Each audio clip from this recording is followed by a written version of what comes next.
Sports video games are a huge part of the video game industry. The billion-dollar sector of gaming spans from the one-and-done games to the annual franchises. And that vast well of games ranges from all-time classics to the latest and greatest. So that begs the question, which game has sold the best in each sport? Hello, it's the Dove here to tell you the best-selling sports games in 8 major sports. A few quick notes. We are comparing each game's overall units sold. Not overall profit or dollar amount, but copies sold. And I want to focus on each title, not franchise versus franchise. Also, I went with some of the bigger sports out there with the largest pool of video games to compare. So until cricket games get more love or other Olympic sports get more video game exposure, we will work with what is abundant. We are also going to stick with cars in the racing category, with no disrespect to Mario Kart 8 that sold a whopping 47 million units. This list is just trying to lean mildly closer to realistic style sports games. As a disclaimer, not all businesses have to make their sales for each game public. Some companies might not report their sales at all, some give misleading early sales figures, and not all sources cover the same games, leaving a lack of constant. So these are the top games based on the reported information. Let's get going. Starting off with hockey, the least reported sales numbers in video games. Not surprisingly, many new renditions of the yearly NHL game from EA Sports have little to no concrete data outside of a few small brags about how well a game sold in its first few weeks of release. Unfortunately, for most of those yearly releases, the excitement after the initial month dwindles quickly. Most of the sales for the yearly game happens within the first 2 months of release. So there has never been an EA Sports hockey game with more than 1 million copies reportedly sold. We need to go all the way back to the NES for ice hockey and its 2.4 million copies sold since the 1988 release. Although the game only let you control 5 players for each team, ice hockey was one of the most realistic hockey games of the time. It didn't harness elite physics-based engines or particularly first-rate graphics, but it had an Olympic feel and was fully entertaining. There is a bit of strategy with the selection of your players, fat and sturdy, middle of the road, or skinny and fast. The 3-player archetypes actually gave players a pretty good variation of rosters, and sometimes that 4-player mix meant the difference in a win or a loss. Sports games in the 80s were not always fast-paced, but ice hockey always seemed to keep the heart pumping with cross-rink slap shots and a ridiculously bouncy puck. While newer games might have more accuracy with physics and graphics, few match the fun of the original ice hockey.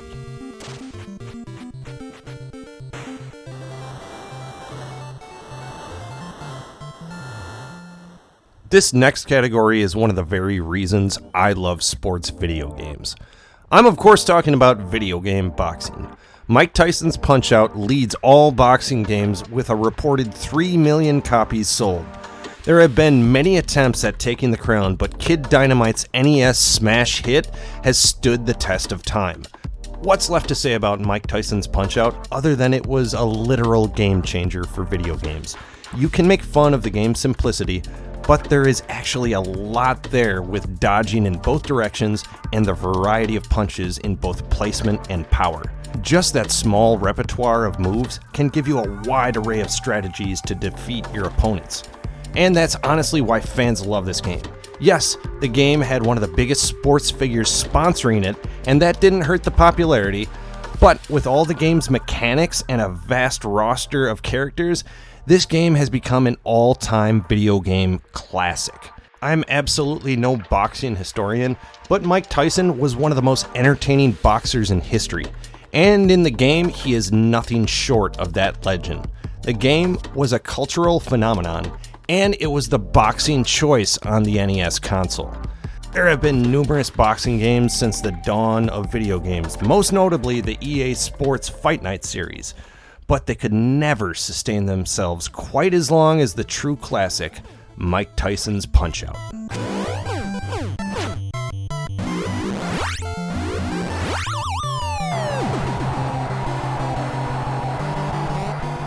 This next one blew me away, mainly because it beat out Mike Tyson's Punch-Out and is probably the game that I played least on this list. Nintendo's baseball is actually at the top of the list. The best-selling MLB The Show game on record sold 2.5 million copies, just in front of RBI Baseball. The all-time leader is baseball, with 3.2 million copies sold. Nintendo's baseball has a lot of what RBI Baseball has in terms of mechanics, but somehow does nothing with the rosters. The game is supposed to emulate players from both Major League Baseball and the Japanese Central League, depending on which region you bought the game, but there is no distinction between players, so it really doesn't matter which team is which. And while doing research for this, I gotta tell you, it does have a little bit of charm, but it seems like a few steps behind RBI Baseball. The best part of the game is there is no awkward delay from the batter's hit to the infield play. That was always really awkward, even for NES standards in RBI. Just that blink of not knowing where the hell the ball was or is going. In Nintendo's baseball, the batter's box and the infield is all linked in the same view. But the loss in frames is when the ball goes to the outfield, which is honestly a little less jarring, but it makes batting a pain in the ass. Nintendo's baseball was the option for the early part of the NES life cycle, and baseball was a big sport in the biggest markets for Nintendo, namely Japan and Northern America. So it should be no surprise that this is one of the best selling. It's just a little shocking that no newer version has knocked it off. All respect to the OG, but honestly, I can't believe this hard-to-control interpretation of baseball is the king.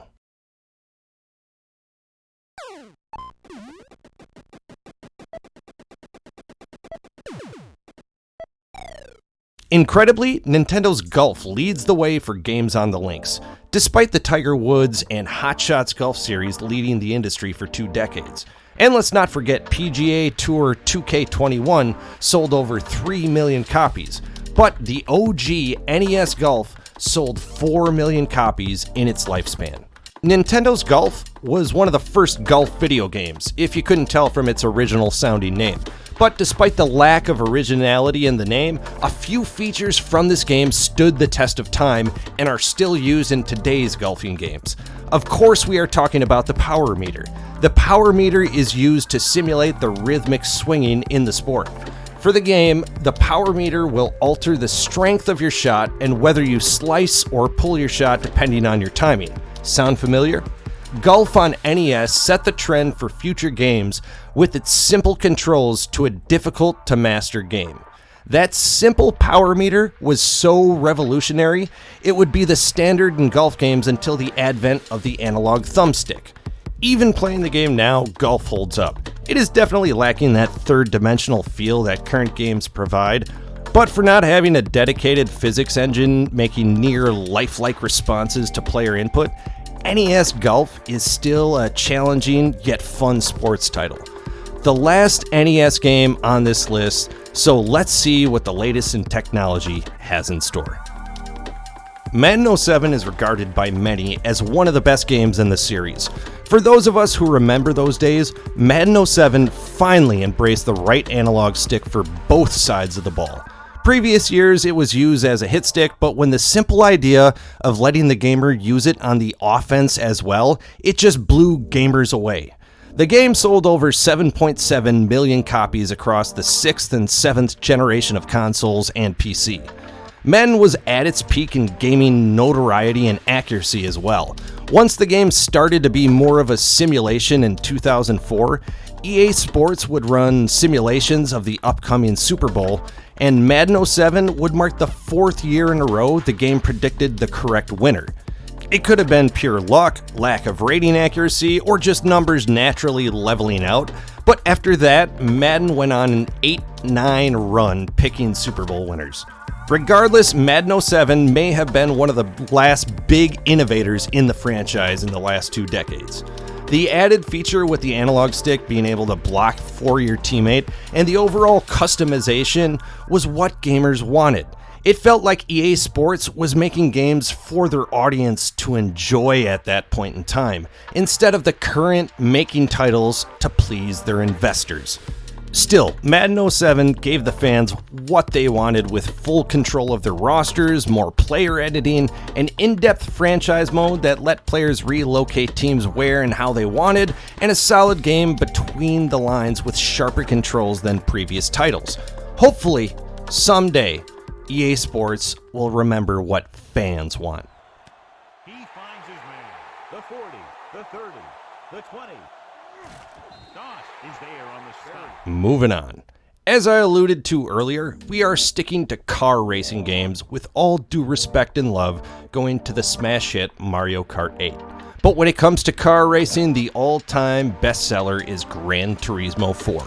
The all-time champ was the last version of the franchise on PlayStation 2.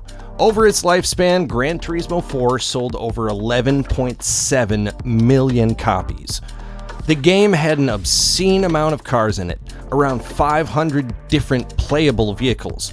To put that into perspective, the previous Gran Turismo had 180 cars, and the first Forza game, which released a year after Gran Turismo 4, had 210 cars. The pool of tracks seemed almost as big, with 51 to race on, with many having multiple variations to them. Not only was there a vast array of cars and places to go with your car, but the customization was off the charts, especially when it came to specs on your vehicles. The little tweaks you want to make, height adjustments, gear ratios, all that nonsense that I do not understand in the least, well, you're able to do it all, and it has a major impact on your vehicle's performance. Whether you're a Forza fan or a Gran Turismo fan, I think everyone could just plain respect how the game dedicated itself to accuracy, both with car physics and overall graphics.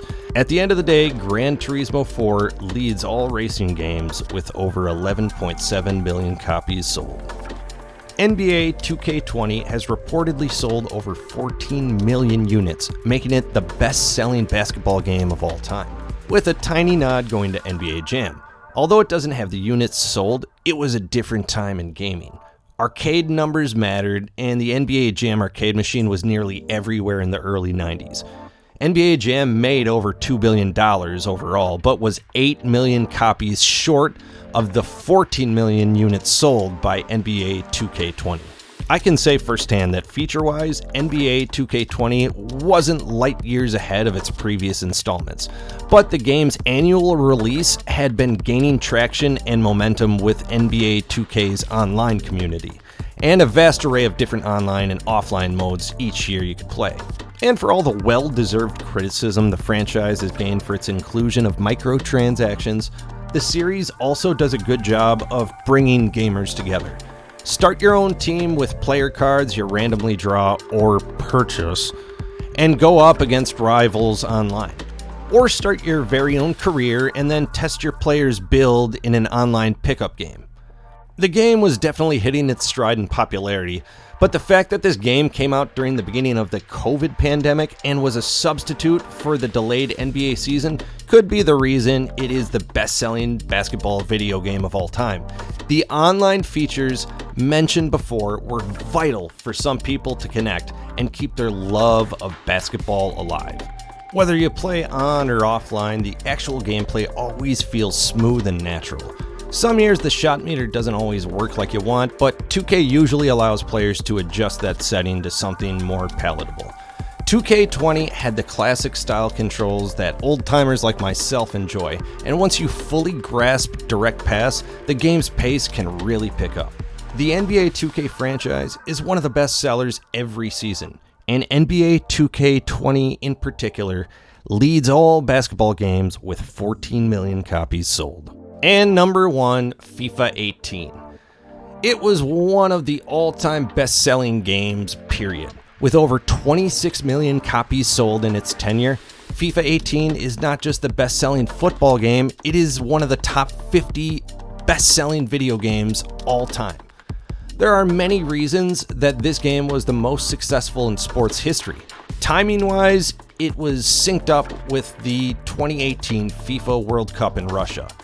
Critics and gamers alike enjoyed the revamped ball handling mechanics and the continuation of The Journey, the player-focused story mode introduced in the previous FIFA installment.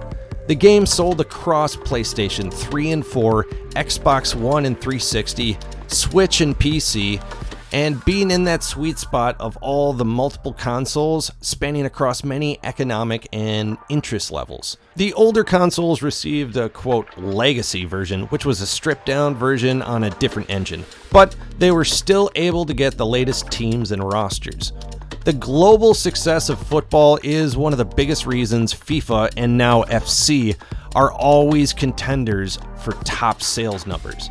Prior to 2021, the estimated total sales of the 30-year-old FIFA franchise was over 325 million games sold. For fans of FIFA 18, the newest version had updated graphics, more control of dribbling, and a deeper career mode that had more customization and gave gamers more control overall. There may be some less than ideal user ratings on Metacritic, but overall, the success of FIFA 18 can't be denied. According to the published information, it leads all sports titles with over 26 million copies sold. Thanks for watching. Feel free to leave a comment or hit the like button if you enjoyed this video. And if you haven't subscribed yet, consider clicking the subscribe button now. We have more videos like this and have a weekly gamer news podcast called The Gamer Buff with all the latest gaming news. Thanks again for watching. Until next time, this is the Dove.